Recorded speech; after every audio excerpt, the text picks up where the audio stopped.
But recent months in this country have enormously inspired me, because I've realized, of course, there is a very obvious answer to it, which is that there is no crime in loving life this much. There is no crime in loving life this much. There is no crime in loving life this much. There is no crime in loving life this much. I just want to say in closing that that is one of the things that I take great hope from in this country.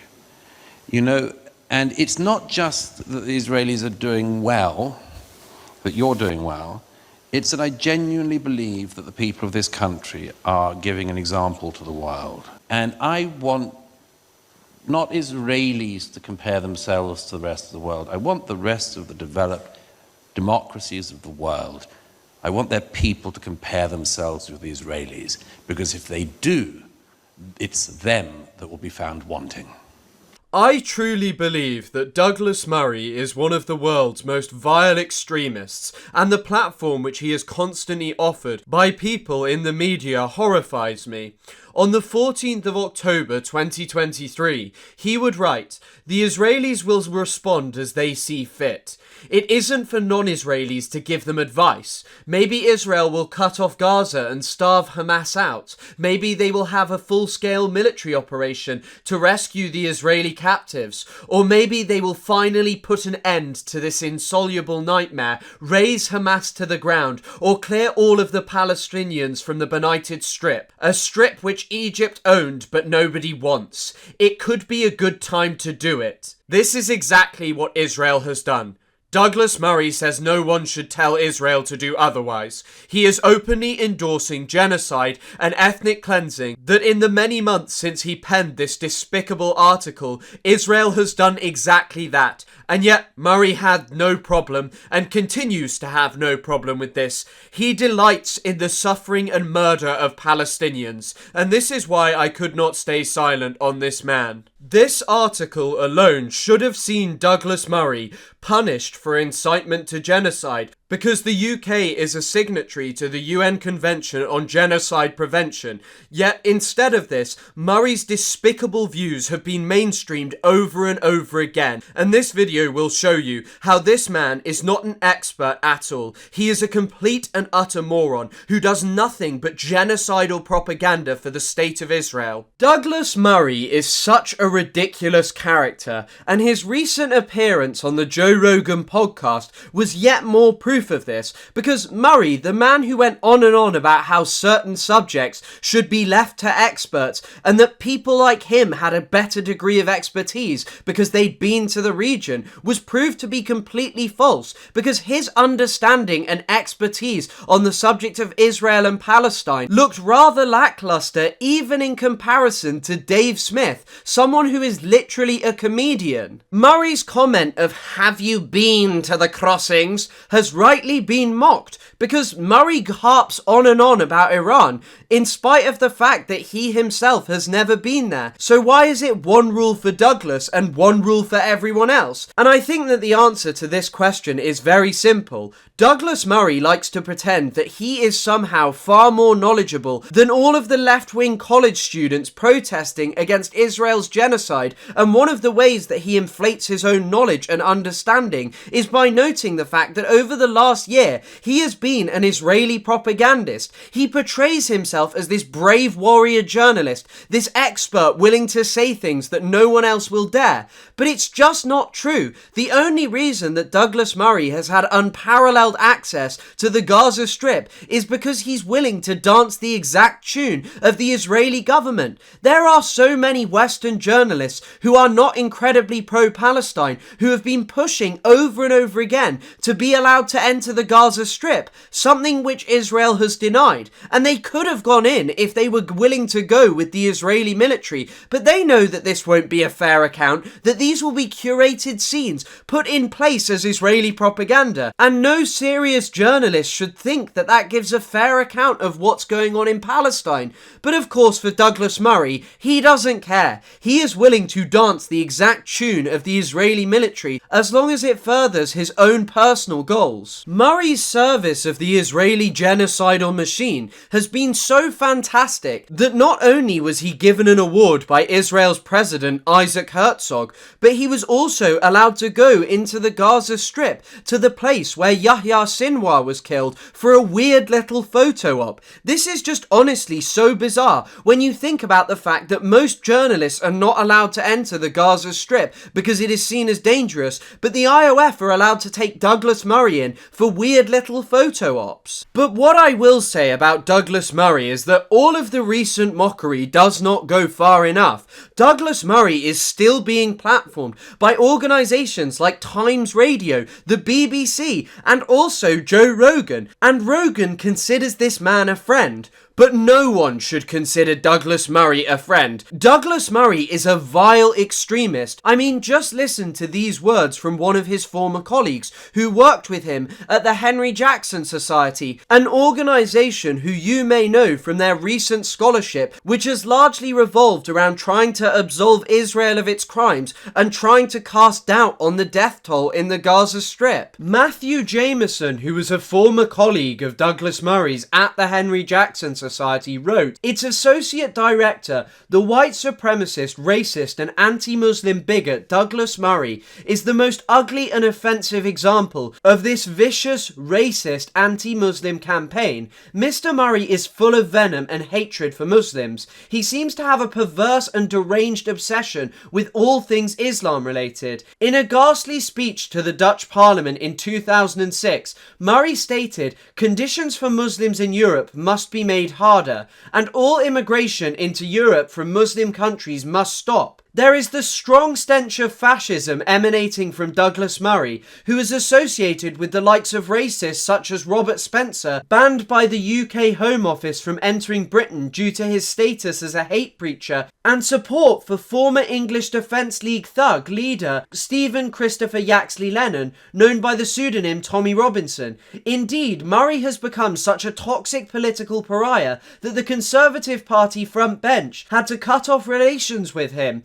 And this characterization is correct. Douglas Murray is a seriously vile extremist with incredibly horrifying beliefs. And the first one that I want to start with, that he has repeated over and over again since October the 7th, is that Hamas are worse than the Nazis. Murray's claim hinges on two central ideas, which is that Hamas members celebrated October the 7th, citing in particular one phone call in which an alleged member of Hamas calls his family and tells them that he'd killed Jewish people and is clearly celebrating it, and the second part is that Hamas filmed what they did on October the 7th, whereas the Nazis sought to hide their crimes. Murray's claim is stupid for so many different reasons, but perhaps the most ridiculous part is that Israeli soldiers have filmed themselves over and over again perpetrating war crimes in the Gaza Strip, and unlike Hamas militants on October the 7th, they would have not been caught on camera anyways, because there are so many cameras littering the Gaza envelope. There is so much surveillance and CCTV, so Palestinian militants were always going to be caught on camera, whereas Israeli soldiers have openly shared war crimes on social media that have even landed some of them in legal trouble. I mean, this is what the Hind Rajab Foundation does. They go after Israeli soldiers when they're in other countries on the basis of the war crimes that they have posted on their own social media. But of course, this is from Douglas Murray, a man who doesn't actually believe that the IOF are perpetrating war crimes. He said it in this Times interview. Well, if the IDF was, for instance, deliberately massacring civilians, that would obviously be a war crime and would not be correct, but it hasn't happened. That's the line. Whose? I'm asking you, that's your line. Well, if Israel were committing war crime after war crime, then that would be a line, but it's not. And this is why the claim is so ridiculous, because based on what Murray is saying, the IOF are much worse than the Nazis. The Palestinian journalist Yunus Tirawi recently posted a photo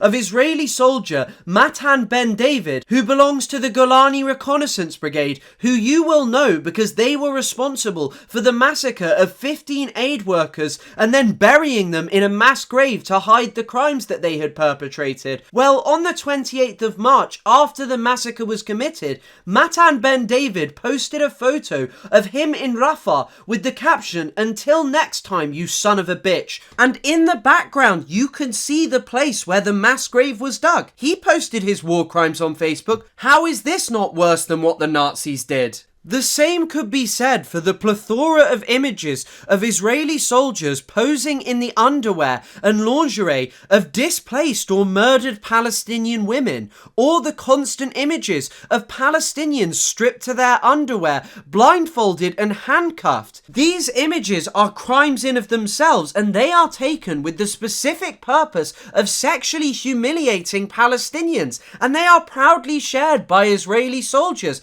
How on earth can you sit there and say, well, Hamas are worse than the Nazis for doing this, when the country that you support and are clearly very supportive of every single member of the Israeli military, how can you sit there and pretend that they are not worse than the Nazis if this is genuinely what you believe? There are all of these Israeli Telegram channels who react to the same images of slaughtered Palestinian women, children and men who are mutilated in horrifying ways with gleeful delight that you can see from the emojis that they comment under some of the most unspeakable images. Or you have this recent Haaretz article which showed how Israelis were icing eclairs with the phrase, "Let the IOF mow them down." It is utterly ridiculous to sit there and make claims like this. In fact, Murray tries to say that no Israeli soldiers have enjoyed what they have done in the Gaza Strip. No Israeli soldier I have spoken to ever wanted to go and see the Gaza again.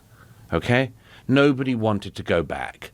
They were dragged back because of Hamas's actions. It's just not true. There are clearly very many fanatics who have gone into Gaza and had a great time murdering innocent civilians there. And a trick that Murray and many people like him like to play is claiming that once upon a time Israel was this really peaceful and loving place, but then after October the 7th they became jaded and really violent towards Palestinians. Well, in the 2010s, Israelis were making pancakes with the face of Rachel Corrie, an international activist who was crushed to death by an Israeli bulldozer, put on these pancakes. How can you possibly sit there and act as if Israelis are so upset about what they do? They don't care. They have celebrated the extermination and expulsion of Palestinians since their state was founded. Their concept of Independence Day is based on the ethnic cleansing of 750,000 people and the destruction of more than 500 villages. And I'm also very perplexed by this claim because of one example that Douglas Murray draws from in his book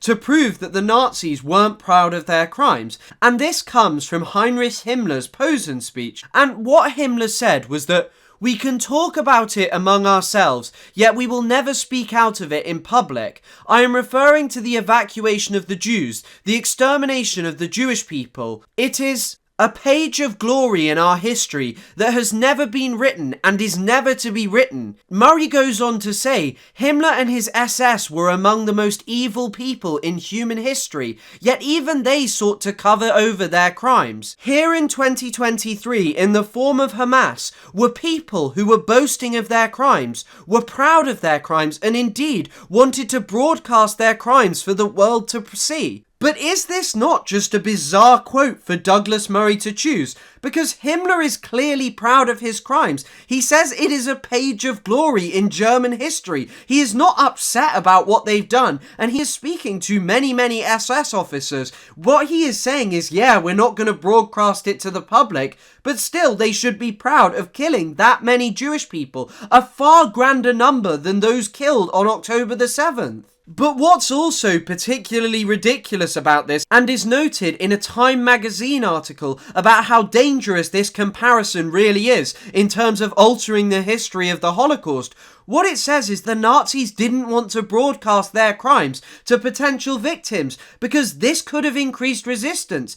And seemingly, The Ghetto Fights, a piece written by Marek Edelman, one of the few surviving leaders of the Warsaw Ghetto Uprising, affirms exactly this. Because what Edelman notes is that they had a hard time trying to convince Jewish people to adopt resistance against the Nazis because many of them did not actually believe that Jewish people were being taken to camps for extermination. Even though Jewish people were disappearing, they did not believe that Germans would have actually murdered them for absolutely no reason. So if the Nazis were to have published their crimes, this would have completely got in the way of their plans to mass exterminate millions of Jewish people. And it's yet another flaw of this comparison. Murray is saying that Hamas and the Nazis are exactly the same because both of their victims were Jewish people. But he doesn't go into any details, he doesn't know any of the context. And so as you can see, making the claim, well, Hamas filmed it and that means they are worse, is just utterly ridiculous because it's clearly a very different context. But something that is also particularly noticeable about citing Himmler's Posen speech is that when you look at the full thing, Himmler is basically saying that his SS men are moral beings because they have managed to stay decent and not steal individually from Jewish people to enrich themselves. So sitting there and saying, well, Hamas are actually worse than the Nazis because they filmed themselves is really bizarre to have chosen this quote. Because Murray is doing something pretty similar to Heinrich Himmler. He is moralizing the crimes of the Nazis, regardless of his willingness to call them evil, to say that the Nazis were bad. Murray is moralizing what the Nazis did, in a very similar vein to what Heinrich Himmler wanted to do. And I would bear in mind here that the Nazis exterminated 6 million Jewish people. They wanted to exterminate every Jewish person on earth. And so I think sitting here and saying that Hamas are far more evil than them is a pretty outrageous claim to make. It is pretty dangerous in terms of the history of the Holocaust. But Murray has clearly learnt his lesson from his masters over in Tel Aviv, because Benjamin Netanyahu has done this himself. In 2015, Netanyahu made the frankly outrageous and ridiculous claim that Haj Amin al-Husseini, the Grand Mufti of Jerusalem, had actually been the one to give Hitler the idea to exterminate the Jewish people. He had a central role in fomenting the final solution. He flew to Berlin. Hitler didn't want to exterminate the Jews at the time. He wanted to expel the Jews. And Haj Amin al-Husseini went to Hitler and said, if you expel them, they'll all come here. So what should I do with them? He asked. You said, burn them. Netanyahu would go on to retract these claims because it is obviously an outrageous fabrication, but still it shows you why people like Douglas Murray do it. To make the Palestinians look like they are even more evil than the Nazis, to justify what Israel does to them. And the Israeli historian Tom Segev noted the same thing in the 1990s, long before Netanyahu had come to power. He states, at Yad Vashem, the Holocaust Museum in Israel, an entire wall is dedicated to the Mufti, and according to him, the visitor is left to conclude that there is much in common between the Nazis' plan to destroy the Jews and the Arabs' enmity towards Israel. And so there is this long historical precedent of Zionists making outrageous claims about the Holocaust which serve to diminish and distort its legacy, all because they want to condemn Palestinians. Murray's comments are also really eerie when you consider that this guy referred to the Germans' crimes during the Second World War as mucking up. But I see no reason why every other country in the world should be prevented from feeling pride in itself because the Germans mucked up twice in a century. He also associates with some really problematic figures. In a recent interview with GB News, he went on and on about how the French philosopher Renaud Camus had been banned from the UK. I see the British government's decision to bar him from even entering the UK as absolutely typical of British reaction to this. But what he didn't say was why Camus had actually been banned. And the reason he was banned was because he was going to speak at a Homeland Party rally. And if you don't know who they are an extremist far-right organisation with a long history of anti-Semitism and neo-Nazism. So why would Douglas Murray go out to bat for these people? He's ostensibly a defender of Jewish people. And he is most definitely inverting the history of the Holocaust by claiming that the Nazis were incredibly ashamed of what they had done. Edward B. Westerman's article, Literally Drunk on Genocide, How the Nazis Celebrated Murdering Jews, is filled with horrifying examples of the Nazis celebrating their crimes publicly. For example, in 1942, he notes how a Gestapo official at a celebration pinned a beer coaster with the number 1000 written on it to his blouse. He did this to celebrate his 1000th execution of a Jewish person. Murray even tries to claim in one of his interviews that the Nazis drank solely because they were upset about the crimes that they had done. Even the Nazis were actually ashamed of what they did. You know, SS battalions who spent their days shooting Jews in the back of the head and pushing them into trenches had to get very, very drunk in the evening to forget what they had done.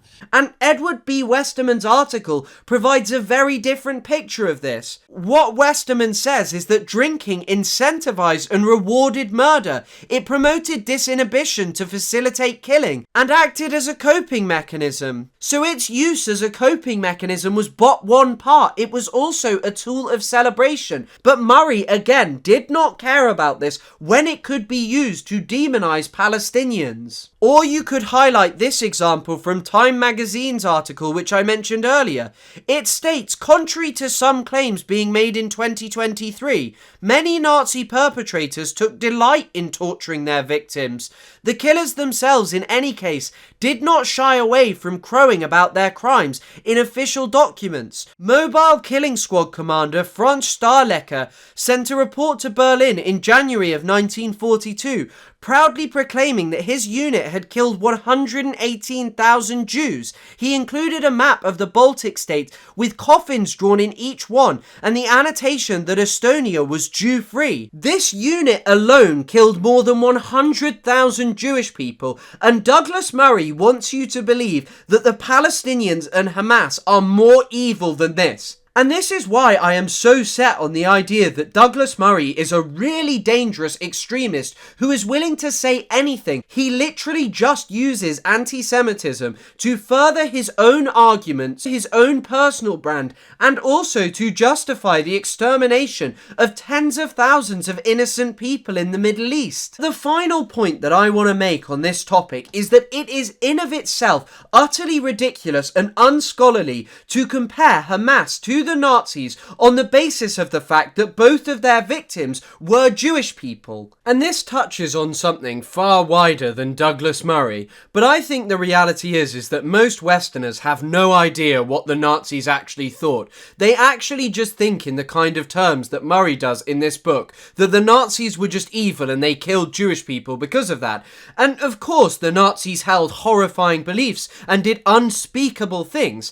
However, why the Nazis actually did it is just a mystery to most people, and many people have played a part in this. The philosopher Todd McGowan focuses on Hollywood as having played a big role in this. He focuses on Steven Spielberg's Indiana Jones films. He notes how Indiana Jones refers to snakes and Nazis in very similar terms. McGowan writes, for Spielberg, the evil of Nazis is at the same level as that of snakes. They are no more a political danger than snakes are. They are instead a natural danger that we must reckon with, not a political project that we have to counter with another kind of politics. And whilst this is a microcosm of it, so many people think in this kind of way. They don't actually care or know what the Nazis thought. And this is why you can make a stupid comparison like this with almost no evidence. Because when you think about it, what the Nazis actually believed was an extremist version of identity politics. They believed that the German nation had been degraded by other unpure races,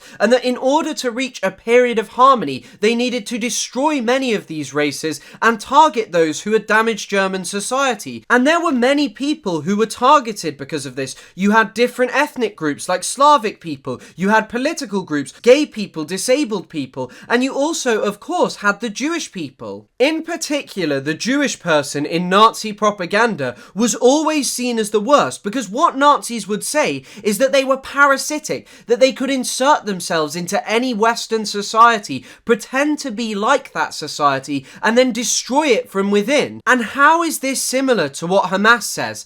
Hamas have affirmed over and over again that their war is not against all Jewish people, but the state of Israel. Yes, there may be members of Hamas and senior figures who hold and have held anti-Semitic beliefs, but primarily, Hamas is an organization that draws its legitimacy and has its ideology grounded in resistance to Israeli occupation. If Israel hadn't occupied the Gaza Strip and brutalized the people there for decades, Hamas would have no legitimacy. Notice that when they won an election was just after 2005, when Israel had withdrawn, and Hamas could frame themselves as having driven Israel out of the Gaza Strip. The appeal to Palestinians wasn't a Nazi-like hatred of Jewish people that was anti-Semitic. It was the idea that there was someone who was going to resist against Israel's occupation militarily. Palestinian resistance predates even the state of Israel, and there are a multitude of different reports,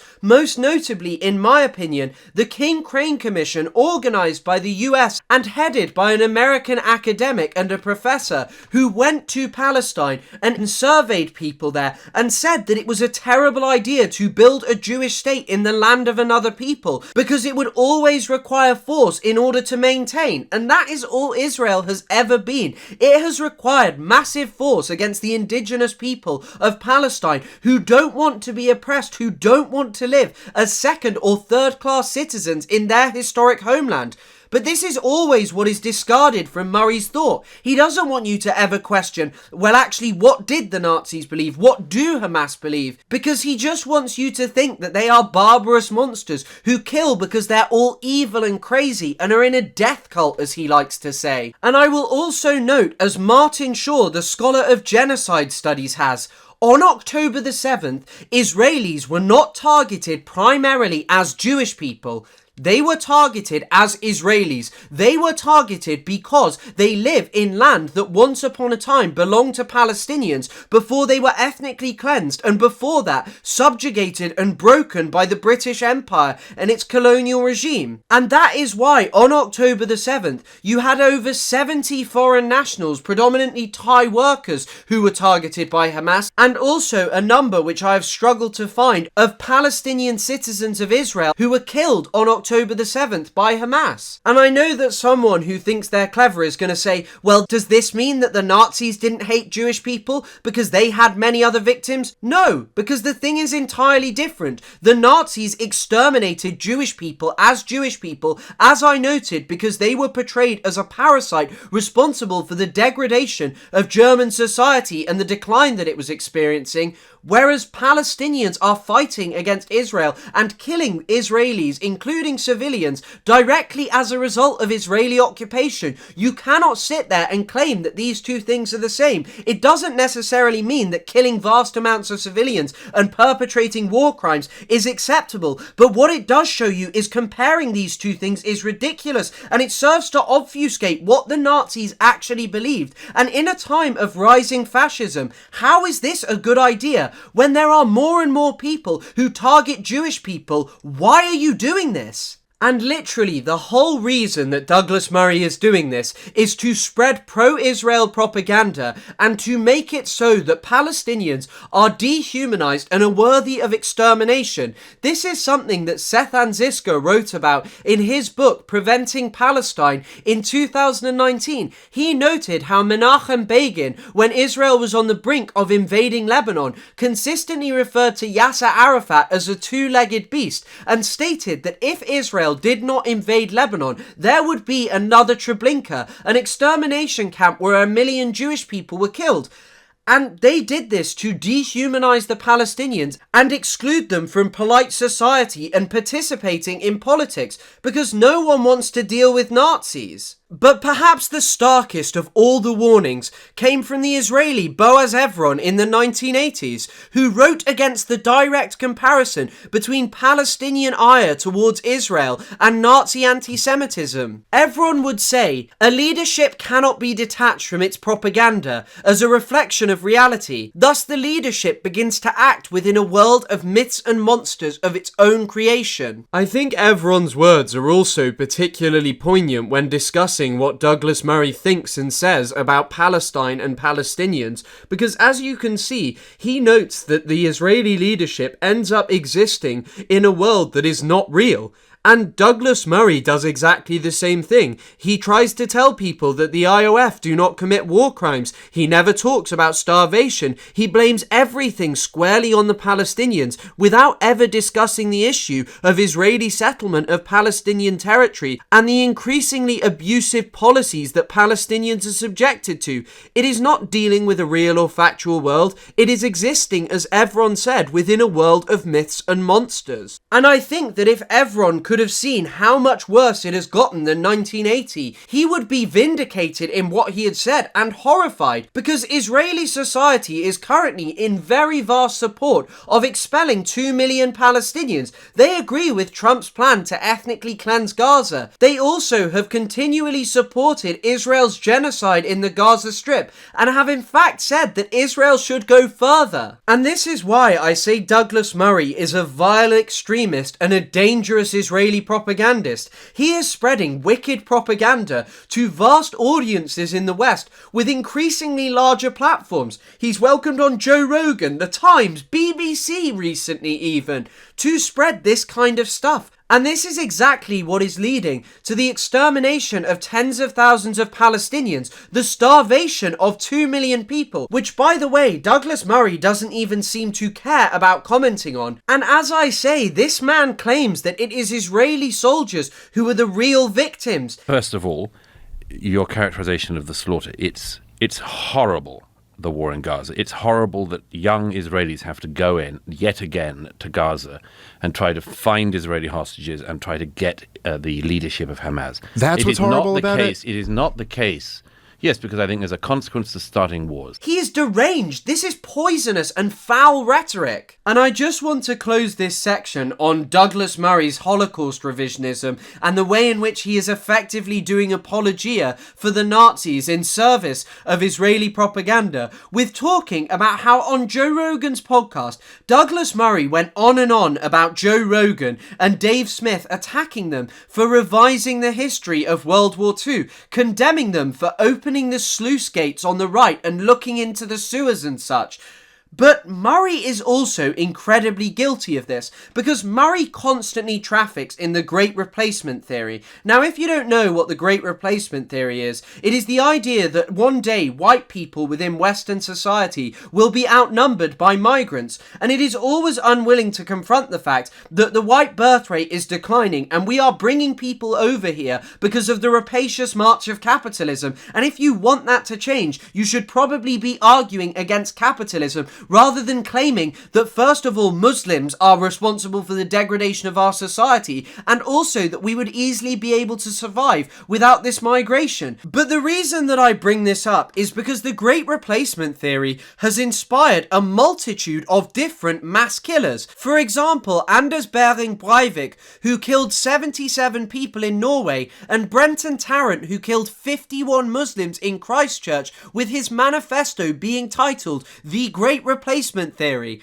And this is particularly noticeable when it comes to Douglas Murray being the defender of all Jewish people, because the Great Replacement theory is not in of itself anti-Semitic. However, there are people who have blended this with anti-Semitism to claim that this is a plan orchestrated by Jewish billionaires to destroy and degrade white Western European society. And 3 examples of this are Robert Bowers, who killed 11 people at an American synagogue in 2008, 2018, John Ernest, who killed one Jewish person at a synagogue in 2019, and Stefan Balliet, a German who killed 2 Jewish people at a synagogue. And all of these people espoused a form of the Great Replacement theory that is blended with anti-Semitism. Now, I'm not saying that Douglas Murray is directly responsible for this, but if you are willing to sit there and condemn Dave Smith and Joe Rogan, probably rightly so for what they're up to. I mean, I actually have no idea what they're really talking about because I'm not an avid watcher of Joe Rogan,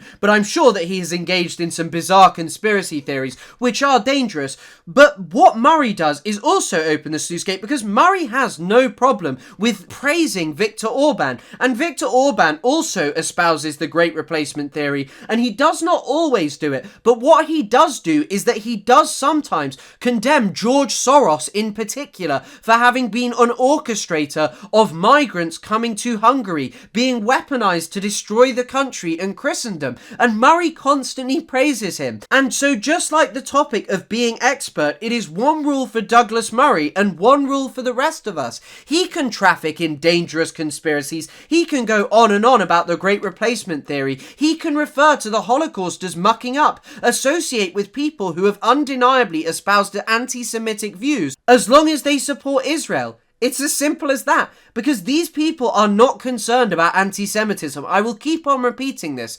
Douglas Murray only uses it as a means to further his own arguments, enrich himself, and condemn left-wing protesters. He is nothing more than a bigot himself, who does not want to see any meaningful change, who does not want to see emancipation and equality for all human beings. All he wants is the maintenance of the current status quo, until it can be worsened and become more oppressive for people who are not white. I'm not an expert on this. I'm an expert on this, and I have views. I'm not an expert. I'm not an expert on this, but I'm going to talk about it non-stop. It's a bit weird to be simultaneously saying I'm not an expert on a conflict and talking about it everywhere. Wait a minute, I'm not an expert, but I'm talking all the time about this. But you're not... Have more experts around. People who have appointed themselves experts, who are not experts. If these people are such experts, who thinks he's an expert, you're insisting that you're an expert, or not claiming you're an expert. Now, as I mentioned, Douglas Murray's debate with Dave Smith largely revolved around the idea that there were certain people who were experts with authority, who did the actual legwork, who went to the region. People like Douglas Murray, the brave warrior journalist. But is this really what Murray is? As I mentioned, this man is no brave warrior journalist. He has been doing propaganda for Israel and its military. He is not some kind of brave man. He is someone who has been into Gaza to look on the suffering of Palestinian people with the Israeli military, the people currently inflicting that on the Palestinians. But on the topic of Douglas Murray's expertise, as I have shown with his claims about Hamas being worse than the Nazis, this guy is not an expert, he's not even a good scholar, but his new book on democracy and death cults is yet another example of how ridiculous the claim that Douglas Murray is some kind of expert that we should listen to really is. Now, if you're looking for a really succinct breakdown of Douglas Murray's terrible new book, then I would highly recommend this piece in Current Affairs by Nathan J. Robinson. There's also a YouTube video of him talking about very similar things, but this breakdown is really good, and in part I will draw on it because I have not read all of Douglas Murray's book. However, I have looked through certain parts of it and checked all of the claims that Robinson is making, because some of them seem utterly outrageous, and I'll go into detail about them. But there is one part which really leapt out to me, and this actually came from a Times Radio interview with Douglas Murray, where he was talking about the fact that he had visited one of Israel's maximum security torture dungeons.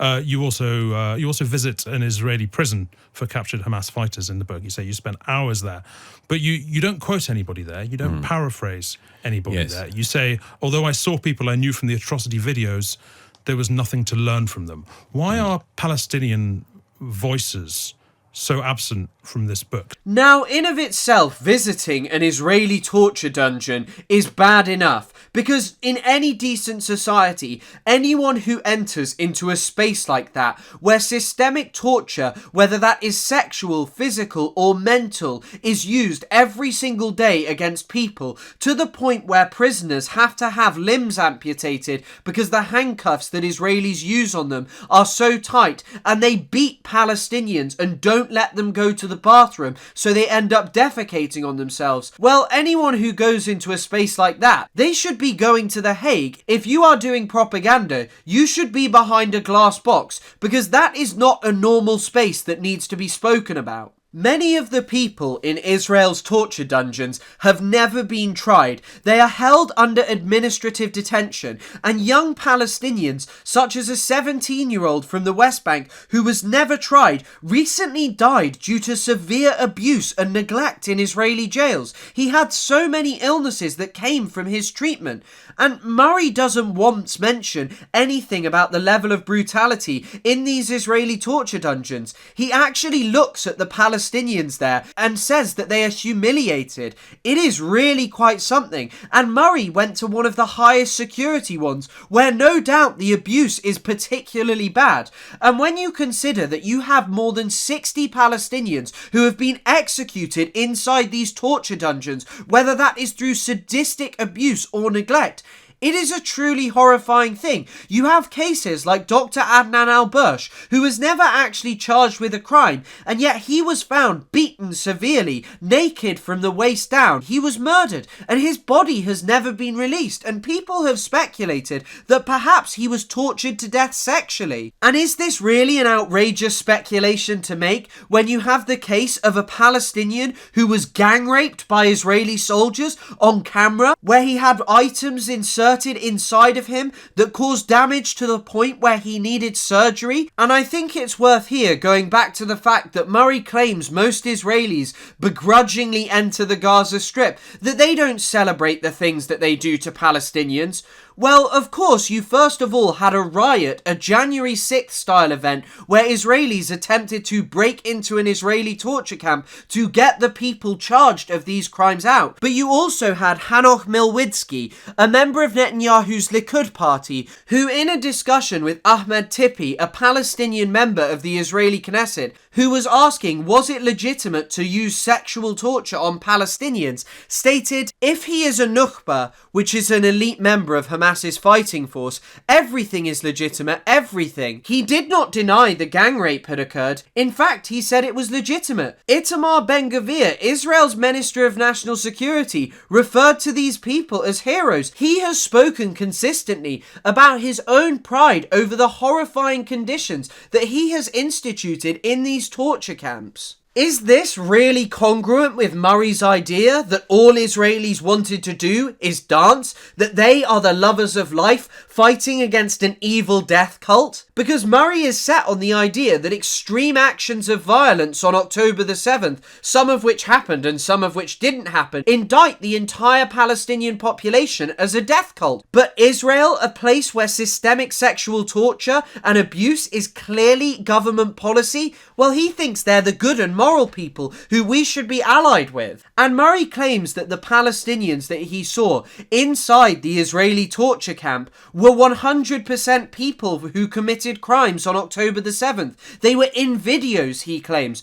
But there weren't that many people captured on October the 7th, and these people are held in tiny cells which are very overcrowded, where they are kept blindfolded and handcuffed all day. So how could Murray actually tell who these people were? And a recent Haaretz article cast doubt into this, because not only does it note the sadistic torture inflicted at the Yemen field torture camp, where he also notes that his superiors referred to it as a cemetery because so many people were being killed in it, but he also notes that the narrative that all of the people there were Nukhba terrorists was just not true. They were torturing innocent people before they were interrogated. Murray claims that there was nothing to be learnt from these evil Nukhba terrorists, that they were not even worth looking at or speaking to. They were just pure evil. But are the people who consistently torture not only these people alleged to have committed crimes, but also people who are innocent and people who have non-violently violently resisted Israeli occupation, which is illegal under international law? Are their torturers not monstrously evil? I mean, there are many Israelis who have spoken about this. You could read Ari Shavitz on Gaza Beach, where he himself starts to see the comparison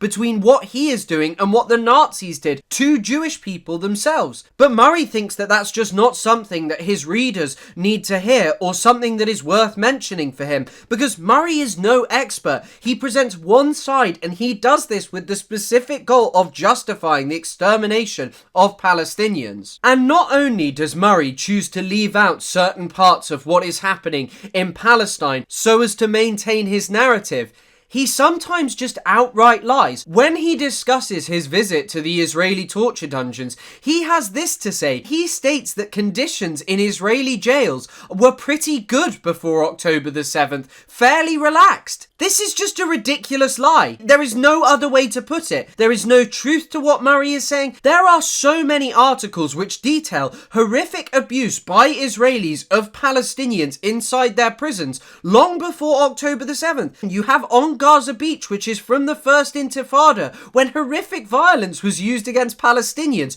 during that period. And you also have this article from the Sunday Times in 1977, where they talk about Israel's systemic torture of Palestinians. And this part has always horrified me. When it was realised that he had lied, Eddie repeatedly banged Abdul Karim's head against a rough wall. Pieces of plaster fell out, and Orly told him to swallow them, which he did. "If I had anything, I would give it to you," Abdul Karim kept telling his interrogators. They did not believe him. He was kept under a cold shower, jammed into a barrel of freezing water, and suspended from his wrists once more, while the interrogator Orly squeezed his genitals. This is violent torture and sexual abuse detailed by the Sunday Times in 1977. To claim that Israeli jails had been relaxed prior to October the 7th is a complete and utter lie. And also, I will note something here. Douglas Murray doesn't mention Itamar Ben-Gvir's name. He just says the minister in charge of those prisons.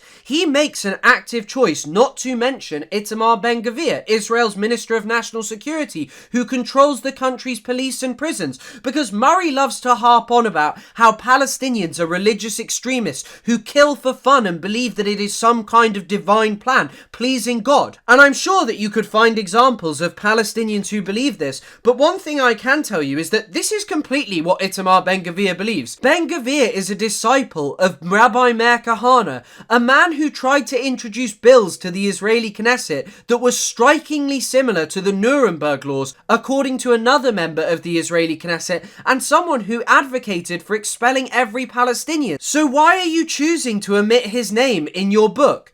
This cannot be seen as good scholarly work, because this is done exclusively with the goal of pushing the narrative that Palestinians are radical, monstrous extremists, whereas Israelis are rational, good people who just want to dance, when this is just not true. Many Israelis like Ben-Gvir revel in torturing Palestinians. I would say that when it comes to Douglas Murray's new book, you could gain the same level of knowledge by watching Instagram slop reels from people like Hen Mazig, Lizzie Savetsky and Noah Tishby. It is literally just Instagram reel slop content that claims outrageous things with no sources, dressed up with the academic veneer of Douglas Murray. And when it comes to understanding the current situation in Israel and Palestine, I don't think that you can solely blame the far right in Israel, because Israeli society has long been spiraling towards expelling and exterminating the Palestinians. But what I will say is that to not mention Itamar Ben-Gvir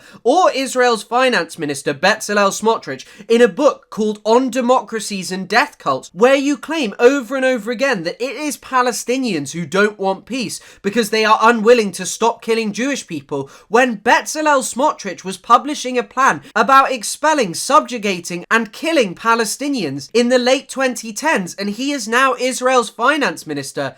How is this worth reading? It's just not. I actually don't think I can find a single example of Douglas Murray talking about Smotrich or Ben-Gvir ever. And the same goes for the topic of famine and starvation. Douglas Murray seems to not want to talk about this. There is one video where he does the classic Zionist talking point of saying that the aid is actually being stolen by Hamas. And I mean, this was farcical at the time, but look at the reality right now. Israel has literally denied any aid from entering the entire Gaza Strip for over 2 months now, and yet we are meant to believe that the aid actually was being stolen and that Israel was allowing aid to flow in. There is nowhere else like this in the world where there are piles and piles of aid just over a tiny barrier that could go to people but is being denied to them as a weapon of war used by a government. And Douglas Murray again does not think that that is evil. He thinks that that is what a democracy looks like against a death cult. It's ridiculous. And I think that one of the key reasons that Douglas Murray doesn't mention people like Itamar Ben-Gvir or Bezalel Smotrich ever is because I think this guy might agree with them. Throughout the book, he interchanges the terms the West Bank and Judea and Samaria. Now, if you don't know what the term Judea and Samaria is, it is the Hebrew term to refer to the West Bank, and it gained popularity in the 1970s. And this was when Menachem Begin, the first Israeli prime minister that did not belong to the Labour Party, won an election. And he would always refer to the West Bank as Judea and Samaria. And the reason that he did this was to justify its annexation. And Douglas Murray does this in his book. He has been doing it since October the 7th and probably long before. He constantly says, well, it prevents rocket fire at Israel. But does it really? He constantly tries to make outrageous claims about the Palestinian Authority. And if you are interested in seeing me debunk the things Douglas Murray has to say about the Palestinian Authority, an organisation that is largely benevolent to Israel, go and check out this old video on my channel. He also justifies Israel's apartheid wall that it built in the West Bank, saying that it has stopped violence against Israelis. Well, it certainly hasn't stopped violence against Palestinians. If you actually claim that you want an equitable solution, how on earth can you claim that an apartheid wall, which annexed vast swathes of Palestinian territory, segmented Palestinian towns and cut them off from each other, is some kind of acceptable thing? Because it only really stopped violence against Jewish people, and even this wasn't as a whole. But for Palestinians, the situation in the West Bank since this apartheid wall was erected has only gotten worse. These are not the words of some moderate who is interested in peace, and it just shows you why you can't trust him. And of course, Murray doesn't explain where Palestinian violence comes from, because he wants to convince his audience that it is because they are in a death cult, that they just hate Jewish people for no reason, that they teach their children it. I mean, he said that the Palestinians should be given one school, and if they could teach their children not to hate Jewish people, then they would get more. Say, well, what is your plan? I was saying this slightly sarcastic, but not entirely, which is give the Palestinians one thing to run. Give them one school to run and see if they can do it. See if that one school can avoid teaching to kill the Jews. See if that one school can actually teach maths and arithmetic and literature and reading and writing. This is yet another inaccurate and ridiculous comment, because the literacy rate of people in Gaza is incredibly high. People love to cite a dubious study about people in Gaza having a low IQ, but all the other indicators suggest otherwise. People in Gaza are highly educated. Murray claiming that Palestinians cannot run a school without teaching their children to hate Jewish people is ridiculous, because if Israel didn't have an occupation, if it hadn't expelled 750,000 Palestinians in 1948 and came as the Zionist project with the explicit goal of marginalizing and expelling the Palestinian people, then Palestinians wouldn't feel disdain for the state of Israel. And this is another thing that Murray did constantly through the Joe Rogan interview. Since you're interested in the question of the Palestinian state, the Palestinians were given another state in 2005, when every single Jew was removed from the Gaza by the IDF, and when even the graves of Israelis in Gaza were dug up and taken into the rest of Israel. He said things like this about how the people of Gaza had actually had a state, but he could never avow whether there was a two-state solution or not. And this is just an utterly ridiculous comment. The people of the Gaza Strip did not get a state in 2005 because Israel has always retained control over its air, land and sea borders. They have continually shot fishermen who go fishing in the Gaza Strip, even though under the Oslo Accords they are meant to allow them to fish up to 12 nautical miles. Israel just shoots them way closer to the Gaza Strip. They have continually prevented Palestinians from exploiting the offshore gas field worth in excess of $4 billion in 2004 near the Gaza Strip. They have never let Palestinians have a fair chance at it. Moreover, you constantly hear rubbish and slop from propagandists like Douglas Murray that the Gaza Strip could have been like Singapore. And of course, the blockade has played a key part of this. But as Sarah Roy has noted, the de-development of the Gaza Strip occurred long before this. And an article from 1955 talks about how Gaza, after the Nakba, would have always struggled to support the population because it is isolated from the rest of the world. And the population has only increased exponentially since this point. So once again, this is just slop. It's not real. It doesn't account for any of the context of what's happening in Palestine. It's just talking points for people who can't be bothered to do any research or reading. And Douglas likes to say, well, there were beautiful shopping malls and people had expensive luxury cars in the Gaza Strip prior to October the 7th. Is this really all that surprising? Hamas are capitalists. The Gaza Strip has an economy. It may have been failing, but it doesn't change the fact that there are always going to be elites and upper classes within any society. The exact same happens in the West Bank. In Ramallah, there is a small class associated with the Palestinian Authority who have enriched themselves considerably by collaborating with Israel's occupation. Does this mean that they are not oppressed because some people are rich there? Does this mean that life is fantastic in the West Bank? Of course it doesn't, and only a fool would believe this. As I said, Murray's book is not serious scholarship. It is not an academic piece of work. It is slop. He says that the Arabs have proven that they are unable to tolerate Jews. He does the classic thing of saying, well, it's the Arabs who really do apartheid against Jewish people. And Murray waves away any claims of Israel's apartheid regime by telling us that there are actually Arabs in the Israeli Knesset and on the Israeli national football team. And just like Ethan Klein, what Douglas Murray fails to mention is that what those Palestinian citizens of Israel actually have to say is that the Israeli government is not treating them fairly, that they are second-class citizens. Israel's government openly announces that it is a state for Jewish people. It is an ethno-supremacist project, and it is a project which has never ever had any interest in including the Palestinian people. I detailed this in my video debunking Lonabox. You can watch it here, how the early Zionists had no interest in working with the Palestinians. They wanted to expel them. But unlike liberal Zionists like Ethan Klein, Douglas Murray is so extreme that he cannot even admit that there is apartheid in the West Bank, East Jerusalem and the Gaza Strip. He doesn't think that that bears mentioning the torturous and horrifying conditions inflicted onto Palestinians. Now, as I said, Nathan J. Robinson's article on this is absolutely excellent, but some of the things that he highlights about Douglas Murray's book are actually unbelievable, coming from a guy who described himself as an expert a couple of weeks ago, because one of the examples that he gives is how Douglas Murray ripped a quote from Twitter from a random faceless Twitter account and said that it came from Ismail Haniyeh. It's not serious, it's not proper scholarly work.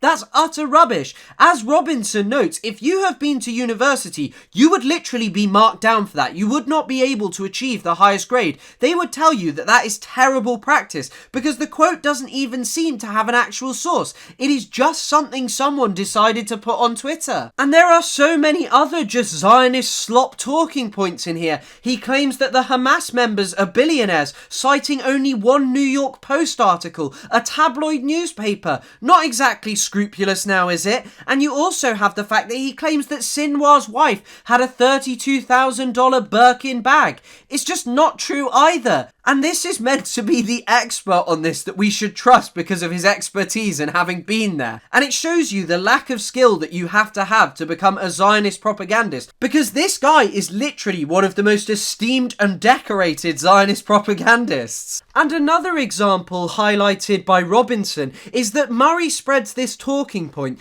that one of the people with Sinwar when he was killed was actually a member of UNRWA, that he had a passport and loads of cash on him ready to flee. This also is not true. The person's passport, who it was, had left Gaza. He posted on Facebook saying, "I was not with Sinwar," that he was alive after Sinwar was killed.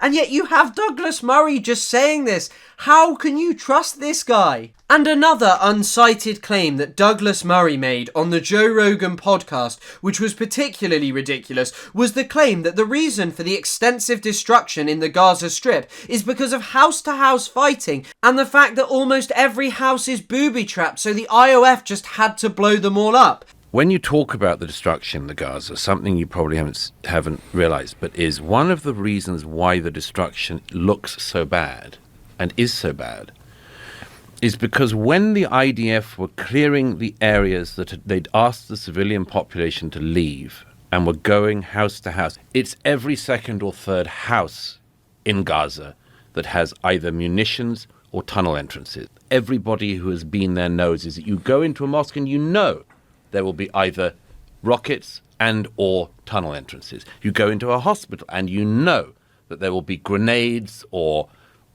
tunnel entrances or dungeons or whatever. This is actually a claim which Lonerbox made very similarly when he was trying to debunk Noah Samson. They're trying to combat the idea that Hamas militarizes all this infrastructure, and that the reason so many buildings get destroyed is because, like, how do you think Hamas fights, or how do you think any urban war happens? And this is, by the way, something that I've started to notice. The supposedly pro-Palestine Lonerbox actually repeats a lot of Douglas Murray talking points. However, the reality of the destruction in the Gaza Strip is different to many other contexts, because the reason for such extensive destruction in many different places is an ideological religious fanaticism practiced by many Israeli soldiers. You have videos where Palestinian homes are burnt down and destroyed for Jewish religious festivals. You have the example of where the Al-Aqsa University Library was burnt down for a photo op for Israeli soldiers, a recent one where Palestinian homes were blown up for a gender reveal. Why?